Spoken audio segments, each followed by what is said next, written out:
thanks. You are more than able. Even in our lives, in our situation, we give you the praise. We bow our knee in worship. You are the one that deserves all the praise, all the glory, all the honor, all the adoration. We thank you, Jesus. We praise your name, the King of heaven, the rock of our salvation. In you we live, in you we move, in you we have our being. We thank you, our keeper, our sustainer. Blessed be the name of the Lord. Anoint your word this morning. Reach out to us at the point of our need. Quicken us by your spirit. Leave somebody with a blessing. They will be blessed because you came. They will have cause to give you all the praise. Thank you, Jesus. Have your way. In Jesus' mighty name we pray.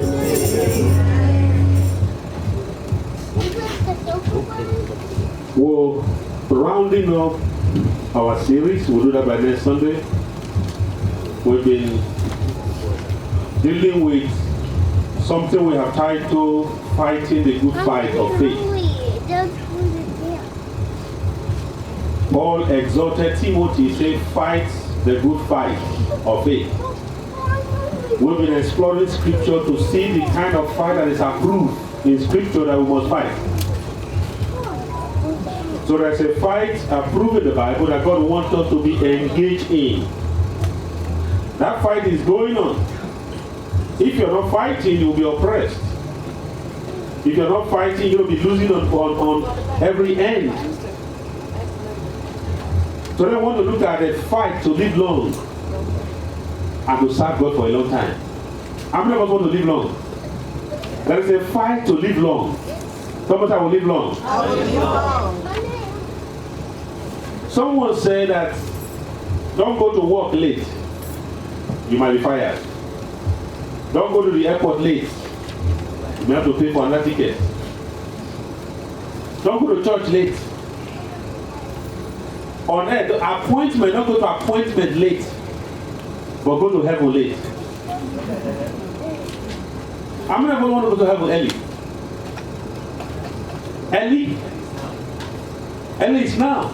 He said go to heaven late. In other words, maximize your living on earth. You know, ask God for the grace to live long. If you read the Old Testament, most of the men who live for God, they live until they were tired of life.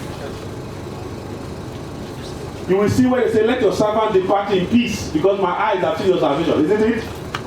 There were people who were waiting for God's promises. They saw them fulfilled. And said, Lord, I need to be over the land and be here. Let me go. I'm fed up with this life. They were satisfied. I think last week I attended a service of song of a mother of one of our brothers in another church. The woman lived to be 96, and during the service of song, the son-in-law came and was talking about the mother-in-law, how she came to live with them and spent about 12 years raising all their children, and how wonderful and sweet the woman was. Now, when you see her, you see radiance of God's joy in all the pictures. She was a believer. Now, God brought her children, yet she was never educated. They were showing all the vacation they had in the United States. They showed the picture they snapped at the White House, picture they snapped at Disney in Florida, and several places they went for vacation. When she got to 90, when she was beginning to have challenges in her health, the son-in-law, who was so grateful for what she did for them, spent so much money to ensure the woman is taken care of medically. When she got to 96, in fact at 95, she began to say to them, why are you spending all this money? If you know where death is, invite them to come and take me. I'm ready to be out of here. Wow. Even when they put our life support in 96, say you are wasting time and use this money to take care of my children. Is there anything in life I was supposed to experience I've not experienced? Is there any place I was supposed to be? I didn't go to school. Where I was born, you don't see the song. It's on the map. But God opened doors for me to have traveled around the world. I've seen my great-grandchildren. I want to go. Don't waste your time. she was satisfied with life. And her death was a celebration. 96. Amen. Do you see the scripture we read in Job chapter 5, particularly verse number 26? It says, you shall come to your grave in ripe old age. Somebody say amen. In other words, you will live long, you won't die untimely. You shall come to your grave in good old age, like a sheep gathered up in its season. The man said, behold, we have searched this out. That is how it is known for your own good. So God has a promise of long life for you. Somebody say, receive it. There's a promise you need to know. So that's why it is a fact. If you know that your father has money for you in an account, and you don't have money, you are broke. You go to the bank, the cashier keep telling you a story. Don't worry, the network is not working. Come again tomorrow. You come tomorrow and say, we have problems with our system, we can't withdraw the money. It's playing game around you. What are you going to fight? Isn't it? I need my money today, I'm not going. Why? Because you know it is meant for you. So in scripture, God has a promise for you that He will live long. I take it. Someone say I take it. Take that promise, you will live long. He said, you will come, if you ever die, you will come to your grave in good old age. That's number one. If you look at Psalm chapter 91, Psalm 91, a promise for long life. Psalm 91 is verse number 16. God says, with long life I will satisfy you and show you my salvation. Someone say amen? Amen. Now, do you know that God's word never come back to Him void? It accomplishes what God says. But it manifests in the life of people, number one, who knows it, who receive it. They know it, what God has promised, and they receive it. And they fight to ensure the word is so when conditions are contrary. When the enemy brings situations that want to defy God's word in your life, you want to stand your ground to say, no, this is not what God was saying. I tell you the same thing sometimes ago when the man who was preaching told his mother-in-law to stand up. The woman was about 80 something. When you look at her, you think she's 50. She's been confessing the scripture in Psalm 103 since she was 25 when she discovered it. Psalm 103, can you turn to read? Psalm 103, verse number 5. He said, who satisfy you with good things, that your youth is renewed like the eagle. When she found this, she began to say, oh, it means God can renew my youth. I will not be aged. She began to confess that scripture. And say, God, renew my organs, renew my body, renew my skin. And when you see her, what she was confessing, you can see it in her. You will know the truth. It will do what? Set you free. She discovered it. The truth she was confessing was reflective on her. There's a promise for long life. You must fight to ensure it is fulfilled in your life. It will be fulfilled in Jesus' name. Amen. Look at Psalm 90, verse number 10. The years of our life is 70, or even by reason of strength, it can be 80 or even more. So in other words, the least that we die should be 70. In other words, actually somebody said this is the minimum because in Genesis chapter 6, you see why God said the time of man is actually 120 years. So between 70 and 120 is where you're supposed to, those who are weak, who don't understand, after 70, if you think, okay, you are fed up with life, you can go, that's fine. But he said by strength, you can move on. That's why I saw this one, 96. He said, I'm ready to go. And she left, happily. Living long, having seen all her children, having traveled to places around the world she had desired. I want to see the glory of God on this side of the world. And she came. Now, who told you that somebody born on the back side of Africa, never went to school, will be at the White House family picture? How did that happen? Somebody said the Lord's doing. Lord's doing. Your desire shall be fulfilled. Amen. Now, you see, the earth. You remember I said to you one time, the Bible says that you are the light of the world, isn't it? The salt of what? Of the earth. So if you are local champion in a Grand Prix, that's not the will of God. He wants you to see his glory in Asia, in Africa, okay, in Australia. He will bless you to a point when it comes to vacation period, you should take a map. Where do we go for vacation, honey? You say, okay, let's go to Australia this time around. Okay, we will be there. Because it means he's there. That blessing is coming upon you. Amen. In the name of Jesus. Amen. So you experience the glory of God in different parts of the world.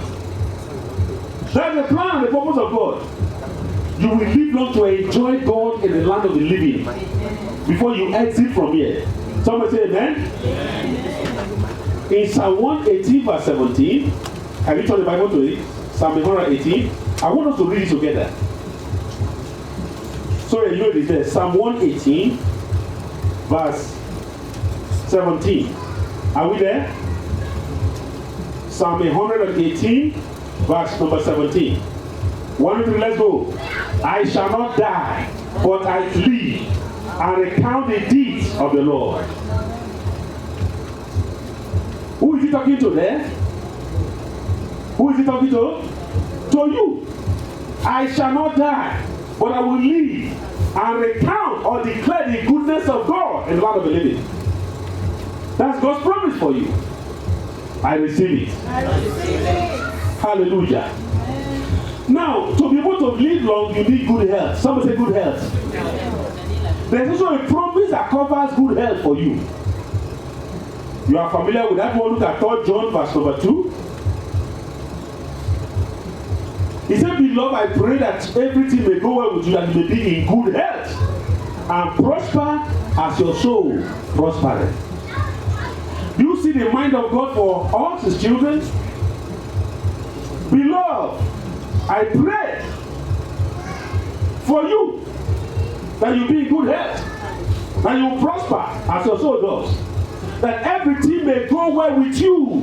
So if you were to find out from God, see, God is a good God. His plan for you that everything will go well. I just heard someone to say he satisfies your mind with good things so he can renew your youth to be healthy. He renews my youth. God will renew your youth. Amen. In the name of Jesus. Amen. But see, there are forces against long life and good health. That's why there's a fight. Forces that want to cut you short before your time. Forces against long life and good health. The Bible says in John chapter 10 verse 10 that the thief came to do what? To steal, to kill, and what? To destroy. So there's a devil who has an agenda he wants to implement in your life, and he's doing it with all kinds of strategies. Now, but one of the closest force is ignorance. Someone say ignorance. Ignorance. My people are destroyed for what? Lack of knowledge. Good health is not 100% tied to God's doing. It's also tied to your own responsibility. Is it the fault of God when you're eating all the burgers and all those things, and you are blessing the Lord and you're expecting good health? Or eating all the things that ought not to, does not help your health? No.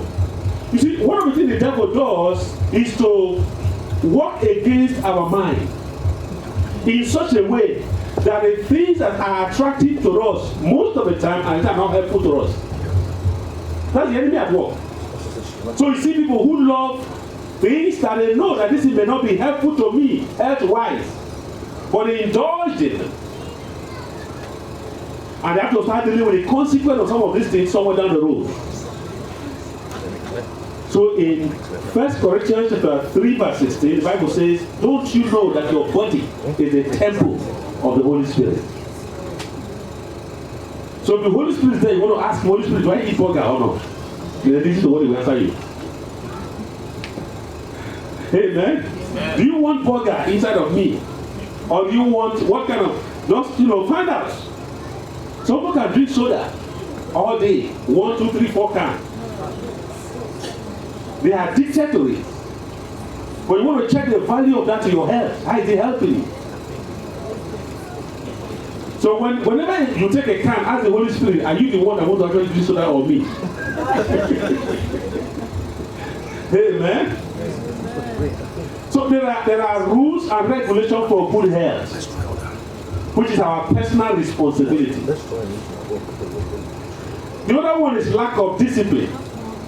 You see, if you look at 1 Corinthians chapter 9, you see what Paul said. If you will enjoy good health, you must understand what is called discipline. Someone say discipline. Discipline. It is part of the rule. Those who do exercise, they say no pain, no gain. So if what you are doing does not cost you, affect you, don't benefit from it so much. That's the rule. So in 1 Corinthians 9, verse 24, look at what Paul said. Do you not know that those who run in a race, they all run, but only one receive the prize? So I run that I may obtain the prize. Every athlete exercises self-control in all things. Someone say self-control. Even in eating, there is self-control. Excess of it is not good for us, isn't it? Excess of everything is bad.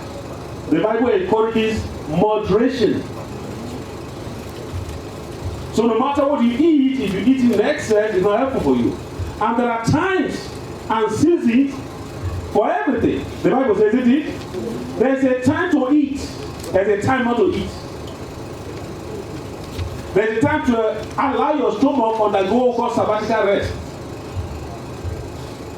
So this man now says, every athlete exercises self-control all things, they do it to receive a perishable rest. But we are imperishable. 26, so I do run, not aimlessly.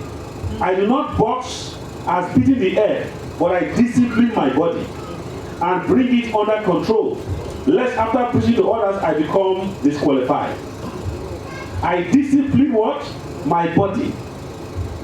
So we need that discipline for good health. The discipline of what you put in your mouth determines your health. Someone say, you are what you eat. You are what you eat. Now, as I look at scripture, you will see that in Genesis 1:29, there was a kind of, when God created man, there was a kind of food he approved for man. Look at Genesis 1:29. And God said, behold, I have given you every plant yielding seed that is on the face of the earth, and every tree with seed in it. You shall have them for food. Are we together? It looks like he's talking about something more natural to creation. I've given you something that is plant-based, even though animal is part of it. Okay, I know you may want to contest, but amen. But it's, look at it, I've given you everything. Do you know, even when you go to Leviticus, when you tell them what to eat, he was isolating certain animals that they should not eat. He was a God of distinction, was so careful there are some things you should eat, some things you should not eat for your own good.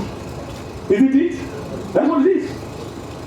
So, but if you look at Daniel chapter 1, verse 11, I'm going somewhere. If you follow me closely, Daniel chapter 1.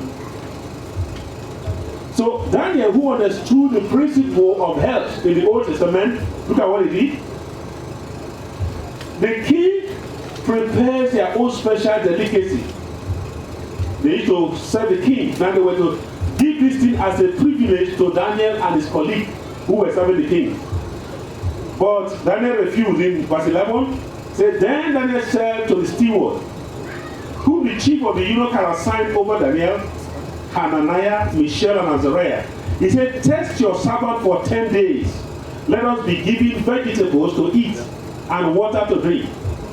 Then let our appearance and the appearance of the youth who eat the king's food be observed by you, and deal with your servant according to what you see. So he listened to them in this matter and tested them for 10 days. At the end of 10 days, it was seen that they were better in appearance and fatter in flesh than all the youths who ate the king's food. So the steward took away their food and wine they were to drink and gave them vegetables. I'm not going to be happy with vegetables. Do you see that? So, talking about health, you see, the things that nourishes the body are more natural, not the processed of our time. They will use one oil that has been boiled for all throughout the day to fry. Then you drive through and pick them and go and eat. They fried out all the nutrients out of them. So what you are eating now, you're eating the junk. And you are happy because it's sweet to eat. You put ketchup on top of it. And you give it your praise. Amen. So, but this man said, when those guys eat those delicacies, give us vegetable, natural stuff to eat. And check our appearance in 10 days. And when that happened, the Bible said their appearance, they were even fatter in flesh, looking more robust. Their youth was renewed than those who ate delicacies. Now, what kind of food is prepared for kings? They have special chefs, isn't it?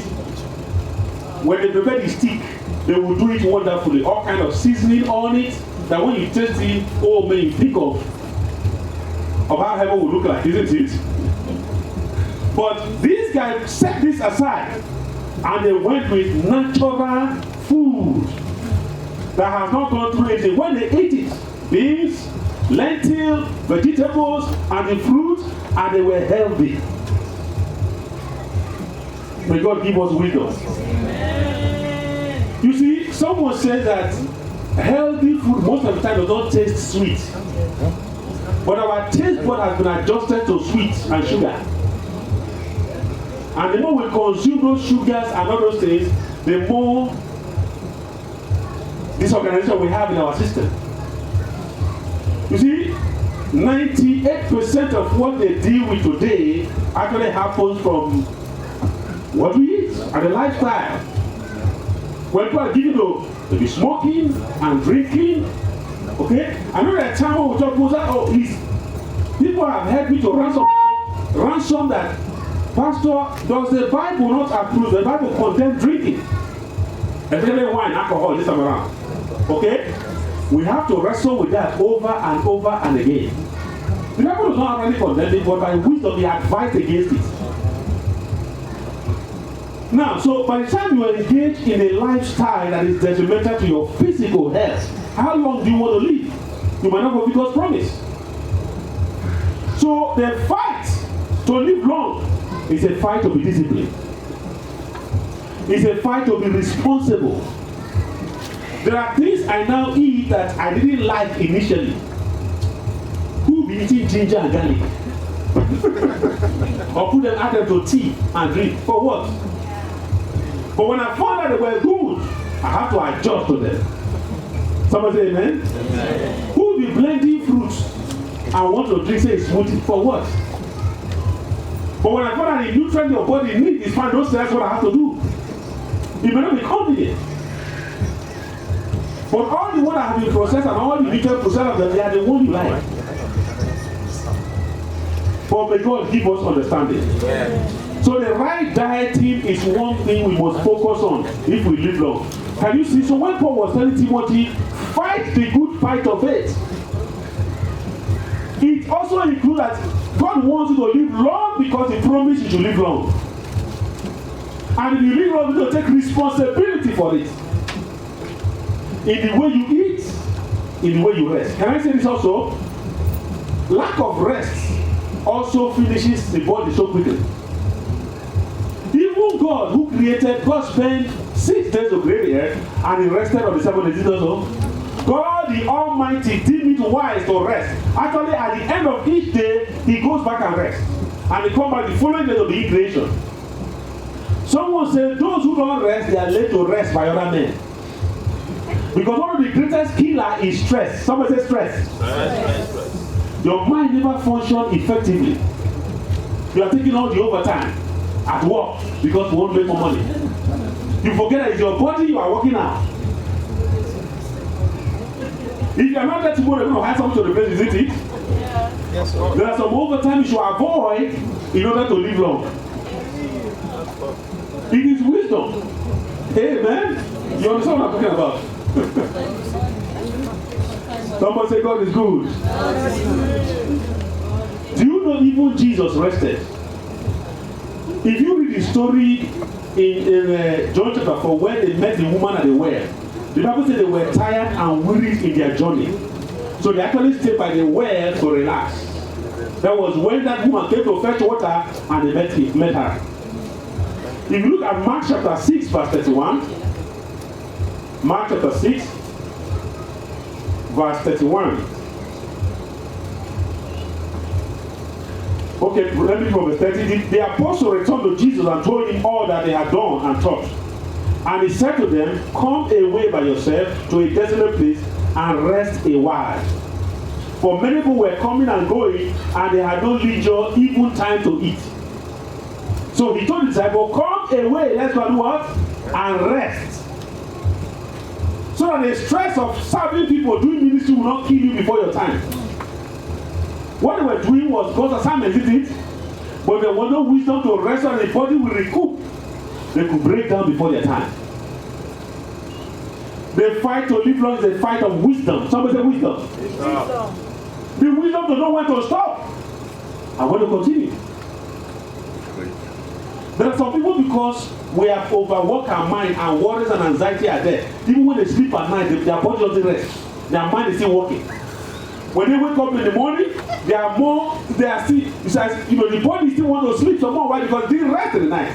Isn't it? You know what I'm talking about? And so will be dreaming about work, even in their dream.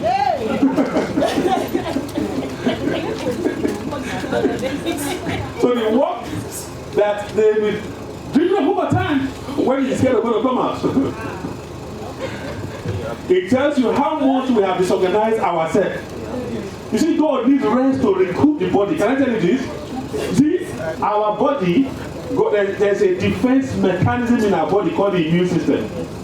Stress weakens the immune system. Wrong dieting weakens the immune system. A lot of sugar weakens it. Now, can I tell you this? There is no pill that cure the body or cure whatever except your immune system. What they do when you take pills, actually, they suppress the activity of bacteria at home, so the immune system will come up to do its work. What heals the body is the immune system you have. Any drug you take actually silence the operation of the bacteria, whatever is in your body, so that the immune system can come up and be empowered to overcome in your physical body. So when you stretch that thing out, it's going to be tough for you to handle the stress of life and challenges you have to deal with. Do you know about the coronavirus they're talking about right now? They're telling people that in as well as there's no cure for it, but take garlic and lime. I don't know if you've seen that. Those things will strengthen your body, okay, against the virus. That even if by chance you catch it, your body is ready for it, it will survive. It's the immune system that will deal with it. That's what I'm telling people. There are natural things you can take that can help to deal with that. As a matter of fact, I wanted to play a video clip of about 6 minutes. I don't know if we have the time, but it's there in the office. Of some of the so-called feared terminal illness, cancer. You see how a woman reversing with juice. Telling you that God has power in this natural storm we're supposed to be taking to fill the body. If the body is strengthened, it can handle anything. They share with believers. So, but if you don't know, you see, I say ignorance is the number one killer. I've seen a woman who was diagnosed with cancer, I think at the age of 60. She was, working in the medical profession, okay, in the ICU. She was a chief there. Now, when they ran all the tests, they said the cancer was spreading, there was nothing they could do anymore. She gave up. You have so number of months to live. She decided to resign and put her house on her before she died. Now, when she resigned and went back home, a friend of hers from a different state sent her certain products. I said, I know you don't believe in natural stuff we do, but take this thing and try them. She used them 1 month, 2 months. What she now noticed was that all the lumps and the toxins in her body began to fizzle out. She kept using them until she went back for the check. And they told her, with all the things we try, you didn't work. What are you doing? She said, a friend sent me certain things. They said, they keep using them. They say after about 3-4 months, they never found a trace of what she had that was spreading her physical body. Now she has lived, she's still alive. In over 80 years now. She was able to fight that terminal ailment and he conquered it. Sometimes we'll come into this valley. Are you prepared to handle that?